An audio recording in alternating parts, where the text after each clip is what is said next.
Кыргыз айыл өкмөтүндө дагы чоң ошол сүт заводунун Сузак районунун Кызылтуу айыл аймагына караган Акбаш айылында 2 километр 300 метр жолдун ачылыш аземи болду. Иш-чарага транспорт жана коммуникациялар министринин биринчи орун басары, мекеме ишканалардын жетекчилери жана айыл тургундары катышты.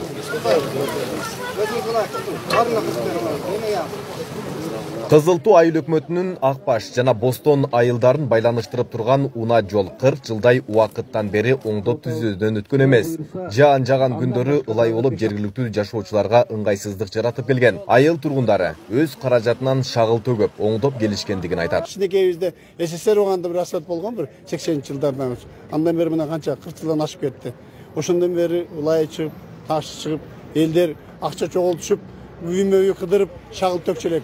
Мына азыр президентибиздин жарлыгы менен айылдарды баягы жолдорду, ички жолдорду кароосу менен, ошолордун колдоосу менен, жол транспортунун колдоосу менен, жергиликтүү мамлекеттик органдардын колдоосу менен мына бул жолубуз бүгүнкү күнү ачылып, элдерди көрүп атасыз. Мына чакырсаңыз да келбейт, мына өздөрү келишип, жолдун ачылышын көрүп, сүйүнүп атышат. Аталган унаа жол транспорт жана коммуникация министрлигинин балансында турат. Анын курулушунун долбоору 2019 жылы даярдалып, бирок 2020 жылдагы пандемиядан улам токтоп калган. Курулуш өткөн жылы жанданып, быйыл толугу менен аяктаган. 2020 жыл пандемияга байланыштуу иш аткарылбай калды. 21 жылы жана быйылкы 22 жылдын 1-2 кварталында иш аткарылып өттү, Кудай кааласа.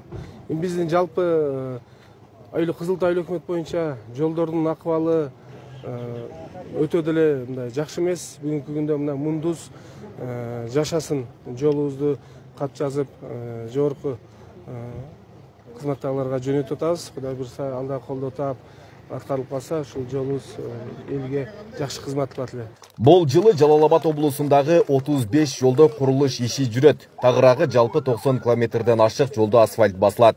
Мындай маалыматты Кыргыз Республикасынын транспорт жана коммуникациялар министринин биринчи орун басары Нурланбек Кайымбаев Акбаш айылынын жашоочулары менен жолукканда билдирди. 3 миллиард акча каражат бөлүнсө, турумдук бюджеттен. Ошонун дээрлик көпчүлүк бөлүгү 70%-дын тегерегинде бүт ошо жергиликтүү маанидеги жолдорго жумшалып атат да. Ошо жолдордун бири мына Акбаш Бостон жолу азыр бүтүп атат.